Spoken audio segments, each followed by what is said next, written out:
E eu sentia cada vez melhor. Aí eu comecei a ter força, me deu coragem. Como o seu Ota, quando ele foi fazer o frente a frente, ele também realmente fez esse exercício do perdão. Por isso que ele conseguiu, porque perdoar não é fácil. Muitas pessoas questionam, falam, olha, eu não entendo o perdão de vocês. E eu até entendo, porque se não treinar, não sai. Não, eu admiro demais. Eu só acho que essas são pessoas especiais que conseguem ter um controle total da sua mente, da sua atitude, do seu objetivo. A gente vê que muitas vezes, Alfredo, a gente desiste antes do menorzinho dos desafios. E eles até tinham porquê de se colocar numa posição de vítima, ao invés de perdoar, sentir um ódio, um rancor, que seria até esperado pela maior parte da população, da família, né? E optarem em fazer o mais difícil. Sim. O que passa, você viu até a Keiko dizer, que é a verdade, quer dizer, você tem que literalmente perdoar e fazer uma limpeza na sua mente, mas esse processo, como que se dá? Quer dizer, ela teve uma forma dela única, mas para a grande maioria das pessoas, como que a gente tem que pensar para conseguir saber se de fato você perdoou ou não? Tá. Na verdade, assim, eu falei de um dos significados do perdão, que é uma doação. Um outro significado que se aplica até ao caso de vocês, que é o significado do perdão como uma grande perda. No caso deles, essa perda foi a perda dos laços que os ligavam à mágoa, ao ressentimento.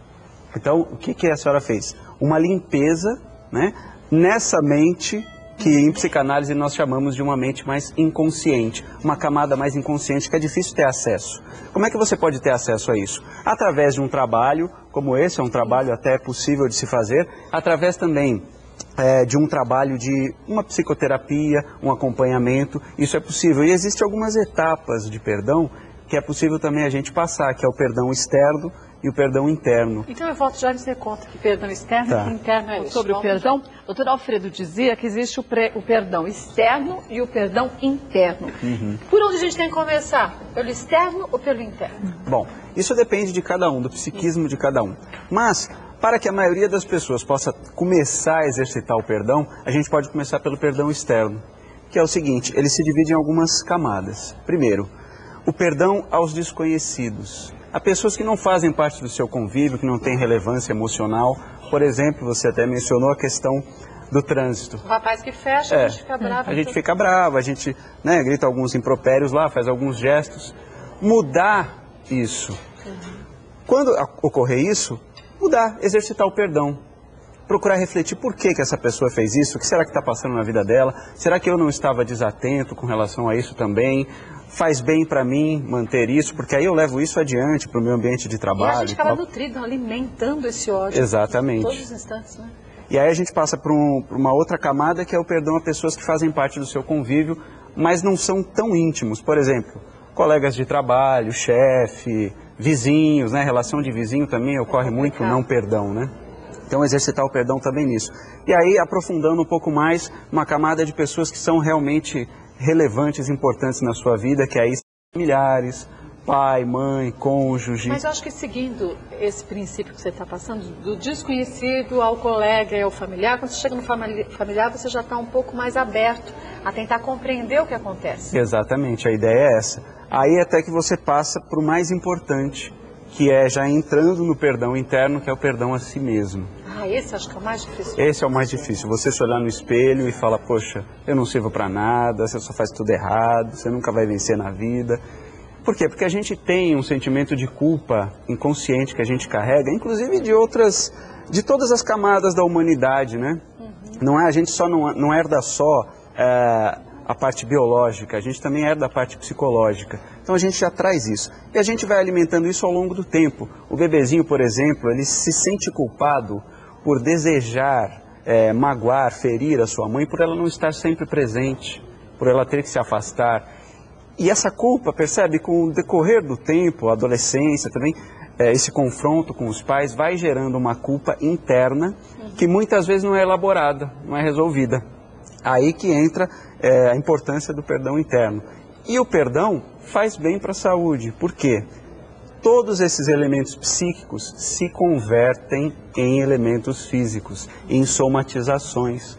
em doenças que podem vir desde uma simples dor de cabeça, que pode se tornar crônica, até um câncer, exatamente. E as pessoas não imaginam por quê, mas podem estar ligadas exatamente ao não perdão. Mas tem muita gente que fala assim, eu perdoei fulano de tal, porque, eu sou boa, consegui perdoar.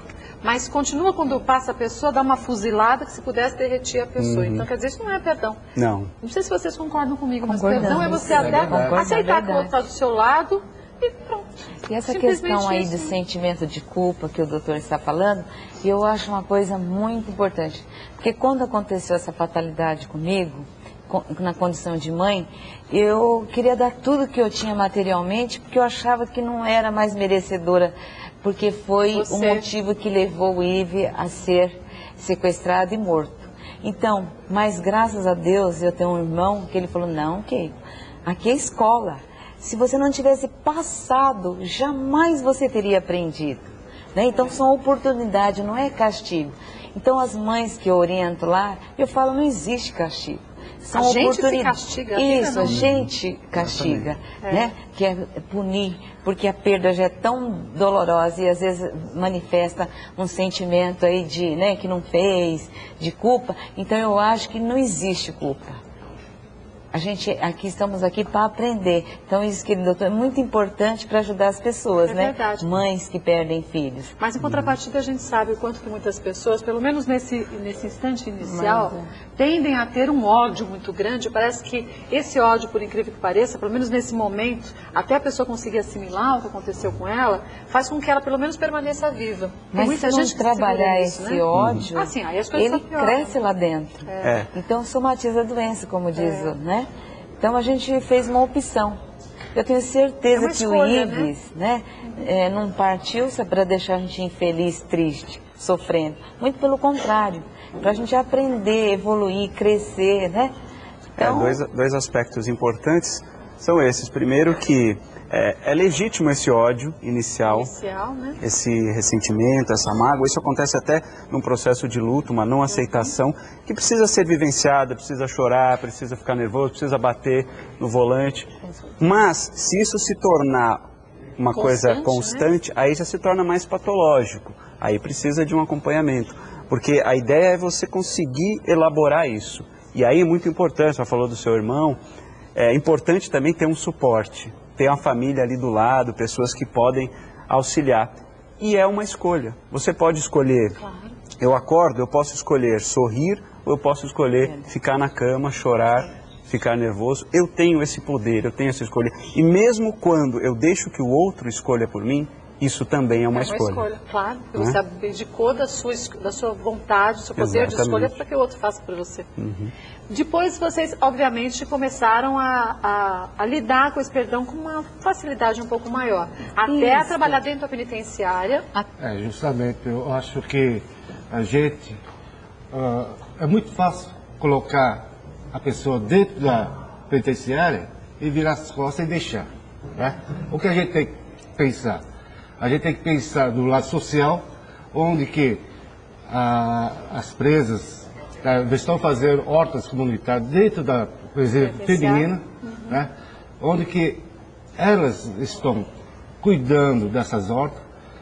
Para quê? Para trazer elas para a sociedade um dia. Porque uma pessoa com a mente vazia... Caldeirão do inferno. Caldeirão do inferno, né? Então a gente tem que fazer que elas trabalhem, que com aquela produção se alimenta com... Né? Eu acho que ocupando a mente delas vai ser umas pessoas totalmente diferentes, pessoas que vão sair dali, vão sair mais humano. Agora, do jeito que está o presídio, as leis que mantém, o que a gente vai fazer? Fazer que ser humano, quando sair de lá, volta a ser pior. Né? Mas eu acho que o doutor Alfredo pode até falar sobre isso. Não adianta só a pessoa ser boa e viver num ambiente bom. Ela tem que ser boa, Mas, ao mesmo tempo, o ambiente, por mais terrível que seja, ela tem que superar. Mas numa penitenciária, naquela situação, e, gente, isso é notório, todo mundo sabe as nossas prisões como estão, lotadas de pessoas que, na verdade, são tratadas como nem animais, que animais são mais bem tratados. Quer dizer, não tem como uma pessoa sair de lá bem, feliz da vida e recuperada. Claro. Mentalmente, ela sai doente mental, não sai com uma certa doença mental? Nós precisamos entender que nós sofremos a influência do ambiente externo e do nosso próprio psiquismo, as nossas informações internas, a união das duas coisas. Mas, muitas vezes, uma acaba prevalecendo sobre a outra. E, muitas vezes, eu já tenho uma tendência, eu já trago, de uma forma inata, algumas tendências que, tendo esse contraste com o ambiente, acaba ocorrendo um casamento disso.